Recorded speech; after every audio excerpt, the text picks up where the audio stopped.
Hello and welcome everybody to the Extraordinary Lovers podcast. And oh my gosh, I'm so excited today because we have an amazing guest to share with you, and of course Lori Handlers is here with us as well. So we're very excited. And I want to tell you a little bit. I mean, I met Denisa at something called RADFest, Radical.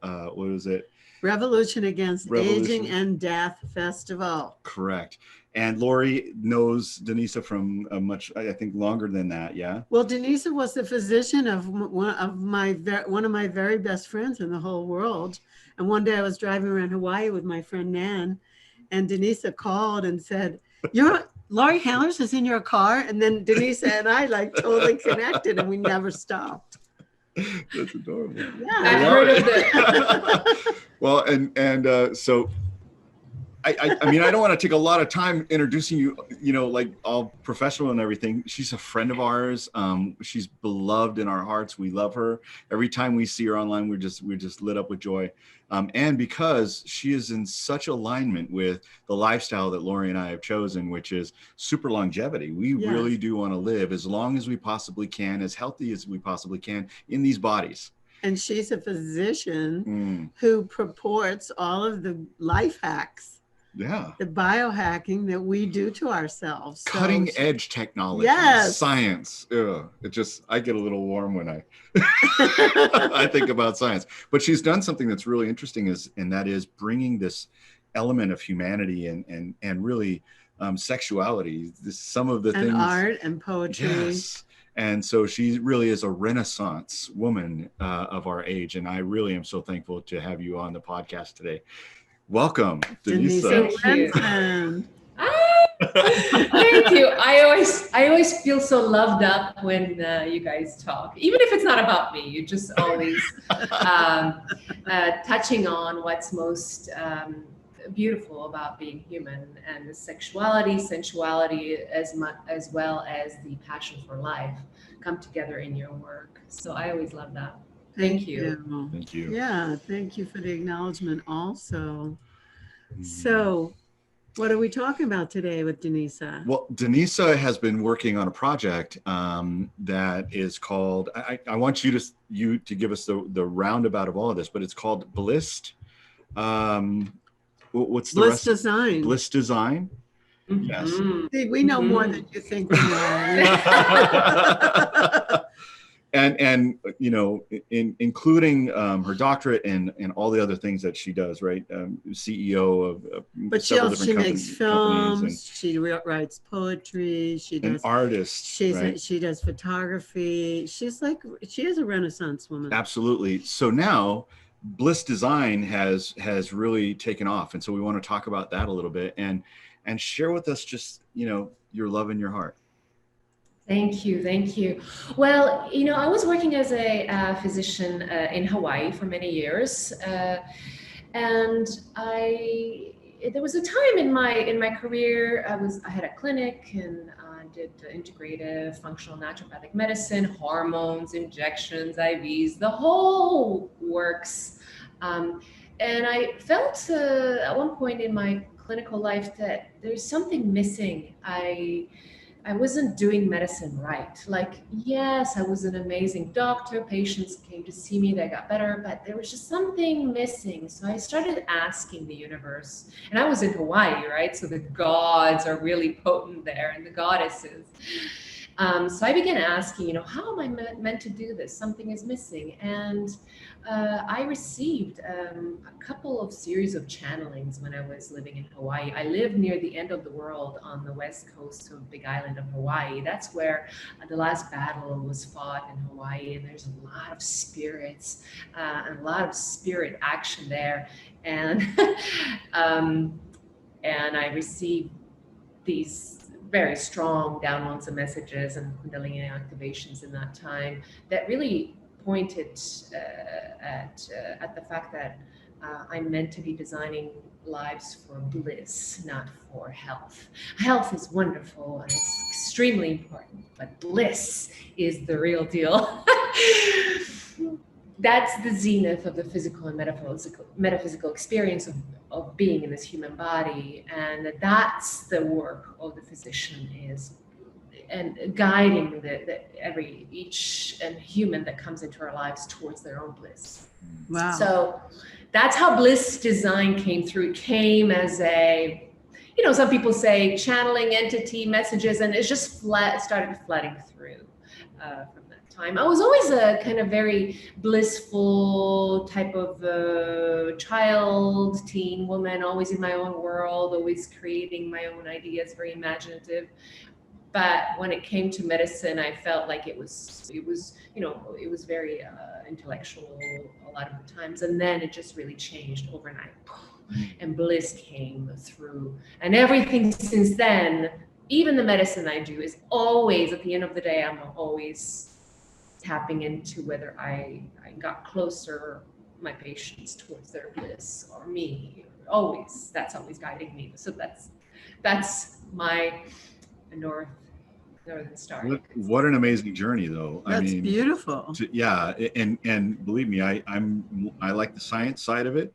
And then there's this strange thing that happens to human beings where we get these downloads, or we get these intuitions, and all of these happen, and they're unexplainable, but they're amazing, right? And so it's amazing what you've created. So share with us, what have you created, this Bliss Designed? So first, once I got the message, I needed to go into figuring out what bliss exactly is. What is bliss to you? What is bliss is to me? Bliss to me is feeling in alignment, but I mean more than alignment. I mean like integrity, what's that word starts with a C? Congruent. Congruent. Yeah. Congruent with my body, mind, and spirit. Like my all my chakras aligned, and then my outer world reflecting my inner world. Like I have as much pleasure in my life, and it's reflected to me because I'm relaxed and peaceful and pleasured inside myself.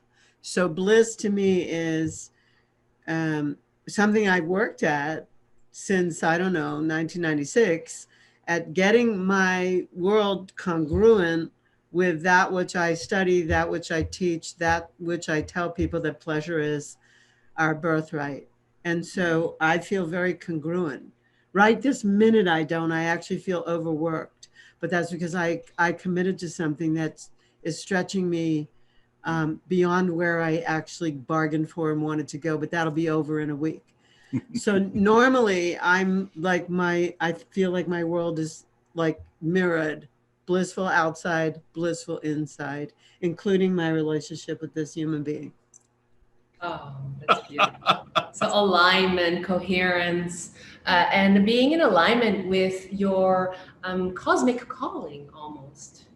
Yeah. And with pleasure, before, I could say before I knew about this, I was just like a human machine, producing results, getting ahead, being really successful, but something inside wasn't right. And then when I got it right inside, then the work that it took to get it not only inside, but have it reflected outside in my relationships, in my home, the way I dwell, in my travel, in my right livelihood, everything. And in my supplementation, in my health, like taking charge of all of it towards a principle of this has to be in pleasure. This has to be in ease. This has to be in, in ease and pleasure rather than in, I'm a doer, a human doer, which I could easily be. Yeah. And you? I'm going to have to, I wish I could say it better. I was just, quite frankly, I don't think I could. Well, I said to him, the thing that's important here, when we met, he always talks about this. When we first met, I gave him a disclaimer, like the Surgeon General's warning. I said to him, I'm going to disrupt your life. Oh, yeah. And I did. And he's happy that I disrupted his life. Yeah. Because he's had tremendous periods of darkness, down, not feeling well, a lot of things. And that doesn't happen so often anymore. He's mostly feeling good. Yeah. Yeah. And the health part of it, I think, has been one of the hardest ones to calibrate. Because I'm now 50, and then there's hormones and things that I had to learn about my own body and things like that. But where Bliss comes in play for me is all the things that Lori said, you know, and that the state of our union, the state of my union feels like I'm okay, like things are well. You know, like this is something to be celebrated. Life is not being tolerated anymore. It's more like I'm celebrating my life on a day-to-day basis. So that's where my bliss comes in. I love that. Wonderful. Wonderful. You see how it is, how tricky it is to define what bliss is, right? So for me, it was the same at the beginning. It was like, well, I kind of sense what bliss is. I can sense where it is in my life, but how do I begin defining it and inspiring that in my patients, number one, and then starting to teach around it. So it took about a couple years to really pick apart all the details of what bliss is. So would you like to know what I feel? Yeah. How we can begin to take apart the whole concept? Yes. Yes. One moment. I'm just going to turn off my AC. One second. Okay. Okay.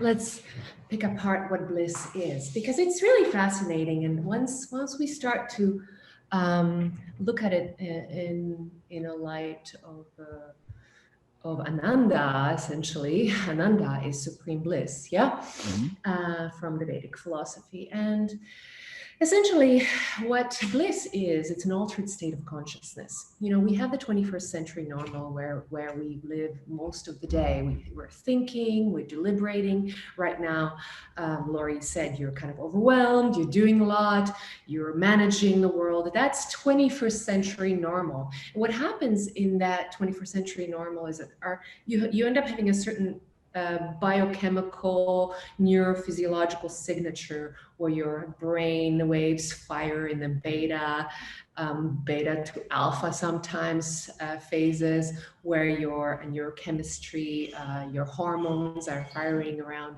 sympathetic overdrive. That's the 21st century normal. Yes. Now, right? Yeah. Like, what percentage of your time you spend in that state? Too much. I would say probably 75% of the time. And then the rest is like, I'm lucky to get into another state, and that's work. And that's okay. So realizing that there is the 21st century normal, and then there is the altered states of consciousness, the flow states, the ecstatic states. And you know those well because you teach people how to access those states. Yeah. Do. And we have that with each other. We have that when we stop and we tune in. Yeah. We have that flow state. And in my work, I argue that actually, if we spend less time in the 21st century normal and we cultivate our natural ability to hover in the flow state for longer periods of time, where we learn to be in the 21st century normal a little less, or be a little more efficient in there, so we can drop into the flow states a lot more often in the day or in the week or in the month. Yeah, absolutely. And in the Immortalist magazine, I wrote an article, The Metaphysicality of the Future Human. And in that article, I argue that the future human is in fact living most of its life in the higher flow states, less and less and less in the 21st century normal. That's going to be like the old world of suffering and doing. This is the new transition of human, yeah? I love it. The new transformation, or the evolution of man. I love that. I love the feel of that, you know. Me too. Feels good in your body, right? Yeah, it comes with peace. It does. It comes with peace and ease. I feel like that's it. It's Latihan. It's Latihan. That's the flow state. Yeah, yeah, you touched on that on our talk with Nuno. Yeah. So the first thing is to start to realize, start to be aware of when we're in the 21st century normal, and what happens in the brain is that the frontal cortex is firing a lot. And when the frontal, it's called hyperfrontality, is like you're in your frontal cortex. If we put you under an MRI machine, the front cortex would light up because you are calculating time and space and you're creating plans around your days. So your prefrontal cortex is really firing. Now, when you start to drop into the alpha, theta, gamma, delta states, which are much more signifying the flow state, that's when you start to see the prefrontal cortex go quiet and different networks start lighting up in the brain. And so the flow state is also called the transient hypofrontality. So it's transient because we can't hold it too long because we haven't cultivated it. Right, yeah. Because it's transient. The flow cycle has 4 stages. And I talked about that in the talk at PU event. Yeah. Yes. Remember that flow cycle. But anyway, so when you go into the flow state, you drop into different networks. Temporal lobe starts firing up. And what actually happens is that your ability to calculate space and time goes offline. So you drop into the deep now. You drop into the unio mystica, a lot more of the one consciousness kind of experience. So this is a really fascinating field called neurotheology, where they study the brains of Franciscan nuns and Buddhist monks, and they see, okay, when they're in these type of meditations under these type of brainwaves, what's happening to the neurochemistry and neuroanatomy. And it's a really fascinating field. Yeah. You should also study tantrikas who are making love, not celibate populations only. There. I'm sorry, but I put in my vote. That's your job. Wire me up, Scotty. Yep. Wire him up. Can I volunteer to help? Yeah. That's what I think. I mean, I just feel like that's great. There's nothing wrong with that. It's just that those people aren't like mixing their energies with others. And there's something to be said about mixing your energy with other people. In the lovemaking state that produces that. What a great study. Absolutely. And that's the next level. However, as you said in your masterclass yesterday, in order to be an extraordinary lover, you must be extraordinary. Right. Yes. And and that's where cultivating your understanding of the flow state in your own body, in your mind is critical. You become first powerfully sovereign in your flow state, and then you share it with your lover or your beloved or your community, whatever you're doing, whatever your loving is. So the flow state is essentially, bliss is a flow state. Okay. But I argue in my work that, let's not stop there. I want to create some differentiations in the flow state. There is the bliss flow state, which is very yin in flavor. And there is the ecstasis flow state, which is yang in flavor. And starting to get a sense of where you are traveling in the flow state. Are you more into the yin, the receiving, the inhaling, the peace, the surrender experience of the flow state? And the neurochemistry of that looks different than ecstasis, which is yang, which is rapturous, which is like, the surfer cutting through that wave. That's not bliss, that's ecstasis. That's very yang, that's very physical. And the neurochemistry of that is very different. So starting, and also in your lovemaking, you can sense when you're in bliss and when you're in ecstasis, and playing with the yin and yang flavors of those states. Wow. That's great. Okay, now we have to do a study. I'm like super. Like, I feel like we should mix our extraordinary lovers course with her treatment of people. Mm-hmm. Like, I feel like, Yeah. you know, if we took the people who came through our course and we said, well, Dr. Rensen is going to tell you what supplements you need and what, you know, what other kinds of things, what Right. drips, vitamin drips and whatever to get to these two flow states. Yeah. Because we teach people how to stop fighting. Yep. And how to actually like return to love. Yeah. We teach people how to stop being addicted to cortisol and being right. You know, instead of being right, you can be in love. We teach people, you know, we teach people the external mechanisms of how to come back from what you're calling a 21st century like partnership, not even work. And then disconnected and all the rest. Yeah. And then if we had them see the medical benefits of also like wanting that in their own health and well-being, we could have a very powerful sensorial intervention. You know, like, absolutely. Yeah. Well, like next century intervention, like the cutting edge of love, the cutting edge of medicine, and the cutting edge of regulating one's own state. That's beyond transhumanism as far as I'm concerned. I don't need to be in a robot body to be calm. Right. You know? Yeah, you know, there's 4 areas of our lives that I talk about in my work.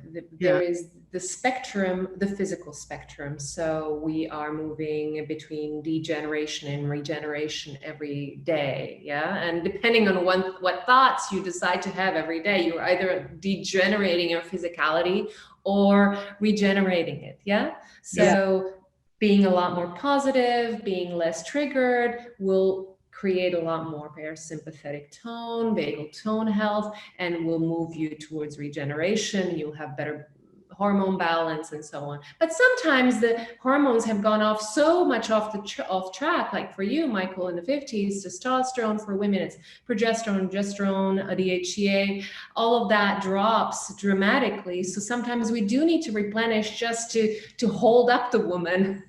Yeah. Yes, absolutely. It has, so physicality is a part of it. Taking care of the physical vessel, the bio-oscillatory mechanism of our love, of our lives.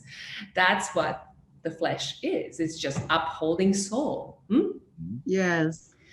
And then we have the metaphysical spectrum of the human. We are traveling all the time between being wounded to being free, wounding and freedom. That's what we travel every day. Right. There's so much woundedness in the world. It's, I mean, you know, right? Most of the world is traumatized, coming out of trauma from, you know, age zero. Everything. Previously, 14 generations prior to you being born, you're still carrying those traumas in your DNA.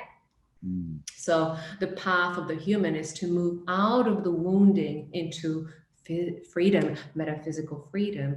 Initially, when I talked about bliss, I was always saying bliss is essentially the overwhelming feeling of happiness and ecstasis you begin to feel when you realize your complete metaphysical freedom. The moment you realize you're completely free, it floods you. And you could realize this through meditation, through love, through sexuality, or through psychedelics. I mean, 5-MeO-DMT will immediately let you see that you're completely free. And it's tremendously blissful to have that experience. Yeah. Yes, definitely. So freedom, metaphysical freedom, ultimately is where we're headed. So the physical spectrum, so you have to be healthy as much as you can, keep working towards regeneration. You have to be metaphysically free, keep working out of the wounds, out of the imprisonment of victimhood, I would say, in your relationship coaching and your clients. You see a ton of victimhood killing the relationship, right? Yeah, definitely. We do. Yeah. I mean, that's or just learned behavior that people don't even realize that they can't let go of. Yeah. You know, they were conditioned to be that way. They were conditioned to be codependent. They were conditioned to be a victim of whatever, victim of their choices, victim of other people's choices. Yeah. And they're lost in the trauma. And something that I say is that, you know, trauma is that thing that is sort of like torture. It's like water dripping on your forehead for hours and hours and hours at a time. And if we don't deal with it, it drives us crazy. Oh, yeah, the shame of it. Yeah. And it's kind of like a knife wound, you know, if you don't bandage it and take care of it, you're going to find yourself bleeding on people that didn't cut you. So this trauma thing that you're talking about is incredibly important. I love that it's part of your work. And so what's the third pillar of the spectrum? The third pillar is where we come together. It's the erotic spectrum of the human. Ooh, yeah. Right? I like Remember that? So we travel between numbness and ecstasis, numbness and bliss. Yeah. So when we are depressed or shamed or anything that can flatten the erotic heartbeat of the human. Yeah. So, you know, when you walk on the street and you know who's erotically awake and switched on, and those that are numb, they've shut it down. I can see it in their faces.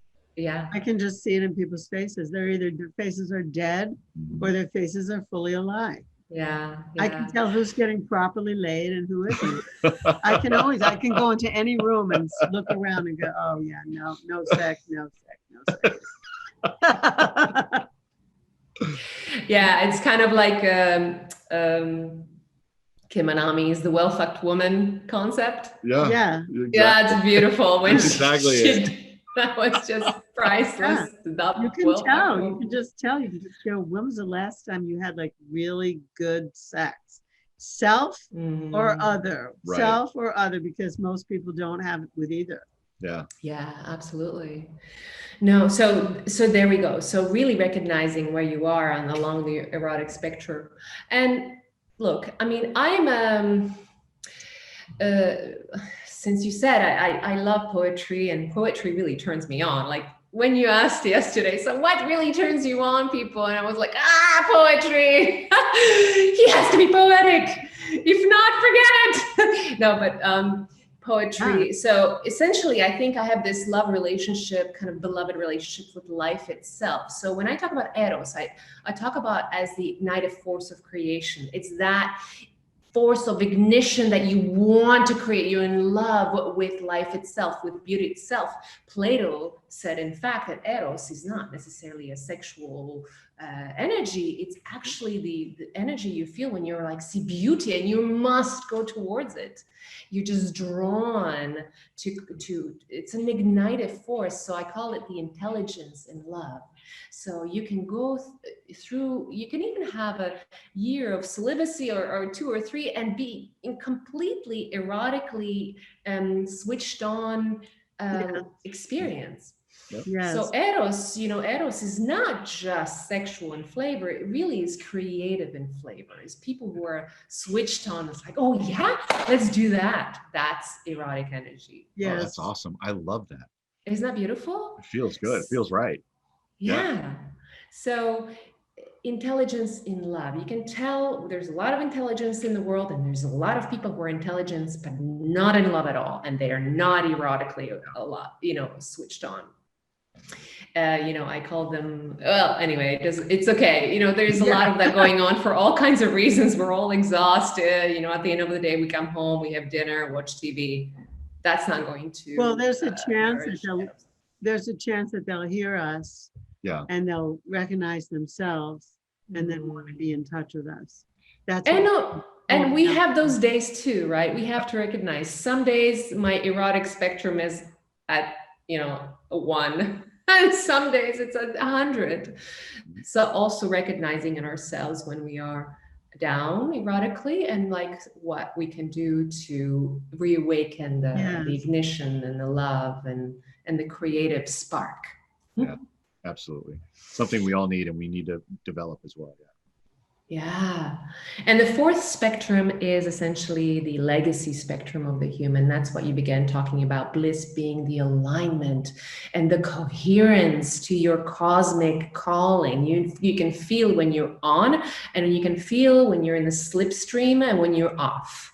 And a lot of times we live our lives without an understanding of what's our cosmic signature. What's that one sentence, that truest sentence that you know, and you must speak it or you die, Hemingway would say. So we travel from chaos to alignment, chaos to purpose, a mission, vision, being kind of in the game of creating your life. Yeah.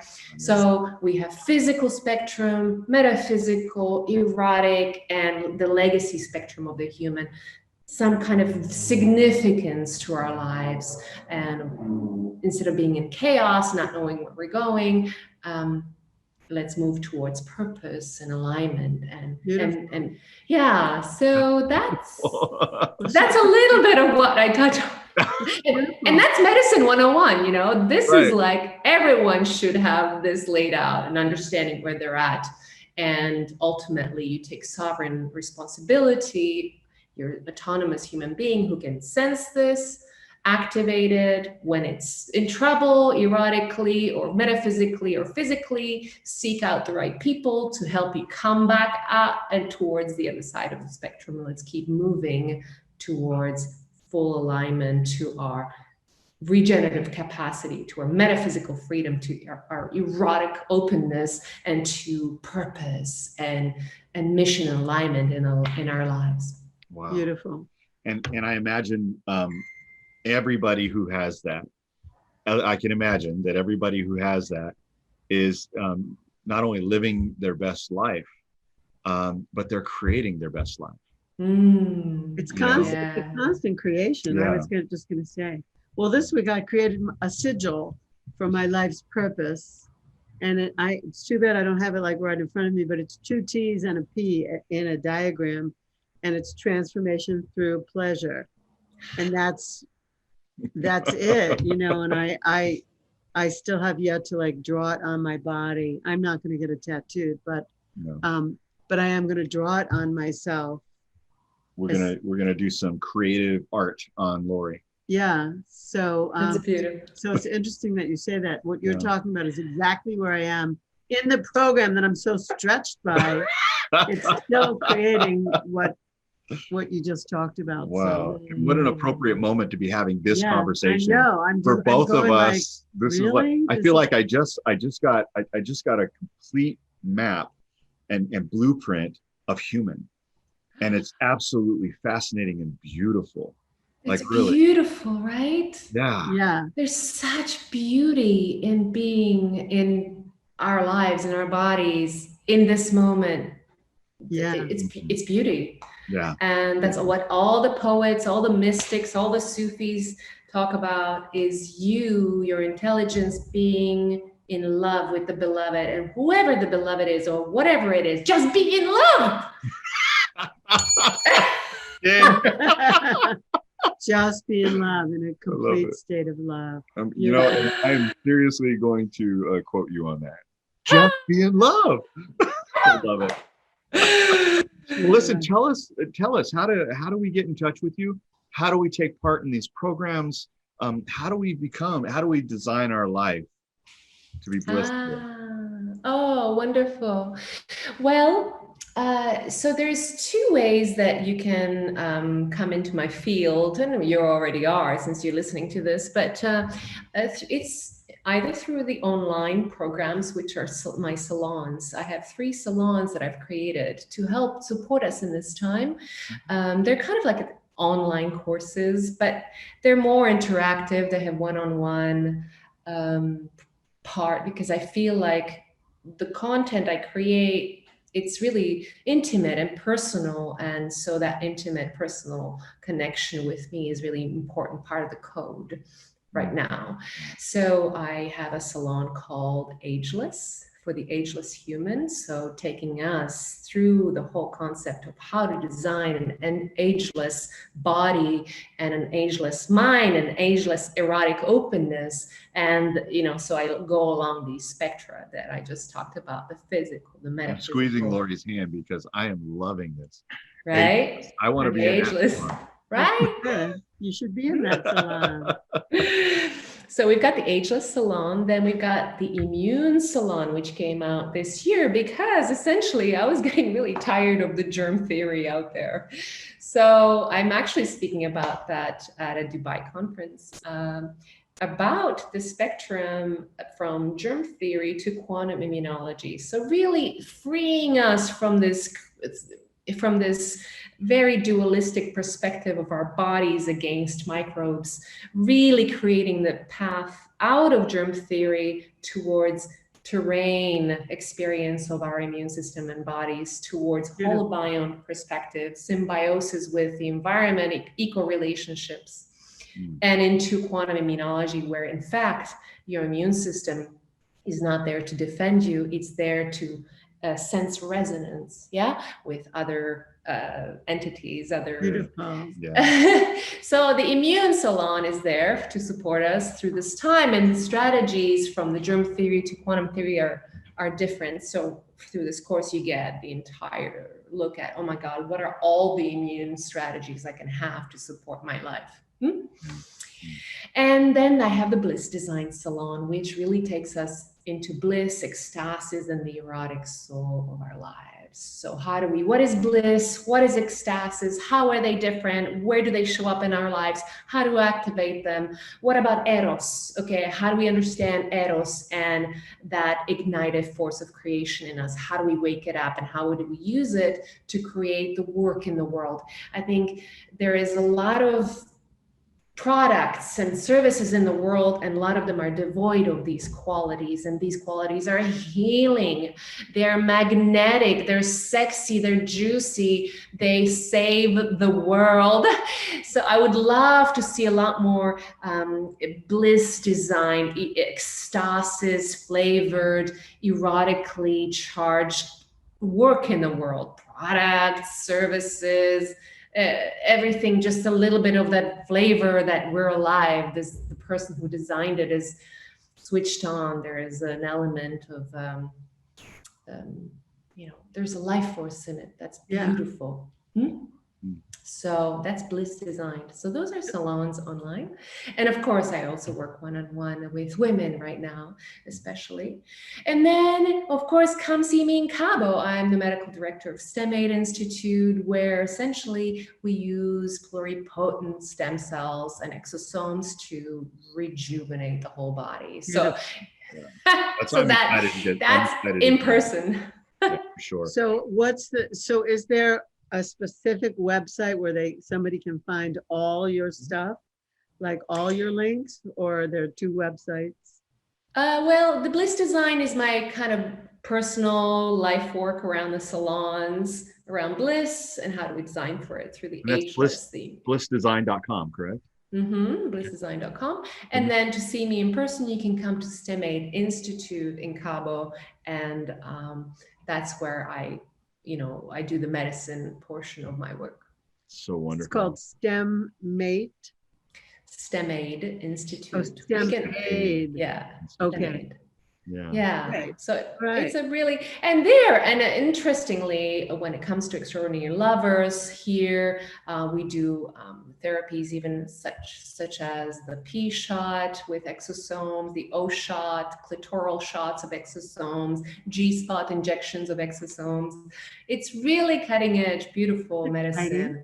Yeah. That's very exciting. Well, listen, we want our viewers definitely to contact you to be, and also to really to become part of your community and our community, to merge, because there's so much value in what you do, Dr. Denisa.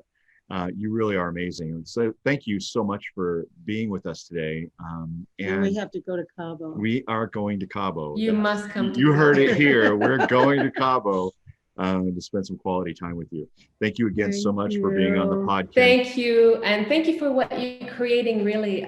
You're saving the world one couple at a time, one man and woman at a time. It's very beautiful. Keep going.